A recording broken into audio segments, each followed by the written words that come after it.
Di Indonesia, program Keluarga Berencana atau KB jadi salah satu cara pemerintah untuk mengatasi kemiskinan Indonesia. Ide mengendalikan pertumbuhan penduduk dan mengentaskan kemiskinan lewat program kontrasepsi pernah dilaksanakan saat Orde Baru sejak 1970-an. Kala itu, rezim Soeharto mengusung program KB dengan slogan "Dua anak cukup". Pertanyaannya, apa iya ini merupakan solusi tepat menghapus kemiskinan?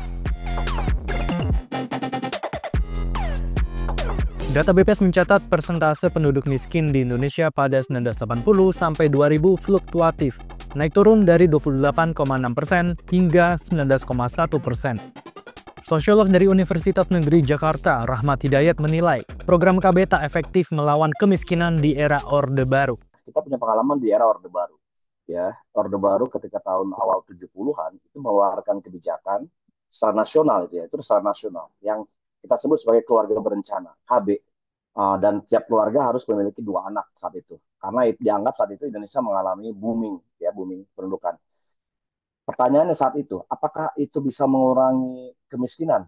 Enggak juga, gitu ya. Enggak juga secara nasional. Dan Indonesia dalam jangka waktu Orde Baru itu, bahkan setelah Orde Baru itu angka kemiskinan masih tinggi. Gitu. Tak Jadi cuma itu, tak ada penjelasan akademik yang membuktikan kontrasepsi pria seperti vasektomi bisa mengurangi kemiskinan. Akar masalah kemiskinan adalah ekonomi. akar masalahnya kemiskinan itu adalah soal ekonomi, gitu ya, soal ekonomi, soal pekerjaan, struktur ekonomi yang memungkinkan itu, gitu ya. Ketimpangan, masih ada ketimpangan, kayak orang kaya dan orang miskin, pembangunan belum merata, desa dengan kota masih timpang, gitu kan, sumber industrinya, gitu ya, sumber lapangan pekerjaannya. Anak mereka banyak, gitu kan, anak mereka banyak, gitu kan. Tapi bayangan saya adalah kalau ini diterapkan kebijakannya, ini nggak akan menyelesaikan masalah, gitu kan. Jadi kalau kalau misalnya kita menyalahkan orang miskin, nah, itu kita sebenarnya kurang elok ya, karena mereka mereka nggak salah, mereka juga adalah korban dari struktur kebijakan. Lalu apa langkah yang bisa pemerintah daerah lakukan untuk mengentaskan kemiskinan? Misalnya membuka membuka investasi di situ, kemudian meningkatkan memperbanyak jumlah pasar misalnya, ya pasar-pasar tradisional. Jadi satu kecamatan ada 20 desa misalnya.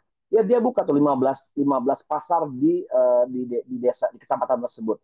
Jadi supaya akses di kecamatan itu tidak terlokalisir di kecamatan yang lain. Misalnya adalah meningkatkan balai latihan kerja. Nah, di Snaker lah yang kemudian dia menjembatani untuk membuka lapangan pekerjaan, balai latihan kerja yang sesuai kebutuhan misalnya. Jadi bikin program-program pelatihan-pelatihan yang gratis, yang misalnya otomotif, kria, kuliner, digital, kreatif atau apapun lah gitu ya, otomotif. Nah, terus yang lain, misalnya insentif. Dia bikin insentif apa? Permodalan. Dengan apa? Dengan meningkatkan lahan pertanian, kemudian pariwisata misalnya gitu ya.